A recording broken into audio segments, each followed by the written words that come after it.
வணக்கம் நண்பர்களே.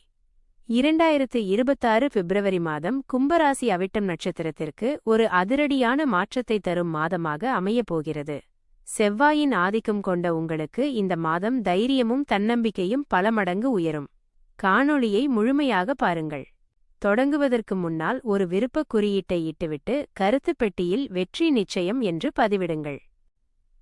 அன்பு நண்பர்களே, இந்த மாதம் உங்கள் நீண்ட நாள் கனவுகள் நனவாகும். பொருளாதார ரீதியாக பெரும் வளர்ச்சி உண்டாகும். குறிப்பாக பூமி மற்றும் சொத்துக்கள் தொடர்பான விவகாரங்களில் அமோக லாபம் கிடைக்கும். வேலைக்குச் செல்லும் அன்பர்களுக்கு அலுவலகத்தில் புதிய அங்கீகாரம் கிடைக்கும். கடினமான பணிகளையும் எளிதாக முடிப்பீர்கள். சொந்த தொழில் செய்பவர்களுக்கு புதிய கிளைகள் தொடங்கும் வாய்ப்பும் எதிர்பாராத ஆர்டர்களும் வந்து குவியும். குடும்பத்தில் மகிழ்ச்சி நிலவும். உடன் பிறந்தவர்கள் உங்களுக்கு பெரும் உதவியாக இருப்பார்கள். ஆரோக்கியம் மேம்படும். சுறுசுறுப்புடன் செயல்படுவீர்கள். செவ்வாய்க்கிழமை முருகப்பெருமான் வழிபாடு உங்கள் முன்னேற்றத்திற்கு பக்கபலமாக இருக்கும். இந்த தகவல் பிடித்திருந்தால் நமது பக்கத்தை பின்தொடர்ந்து கொள்ளுங்கள். நண்பர்களுக்கும் இதை பகிருங்கள். வெற்றி நமதே. நன்றி, வணக்கம்.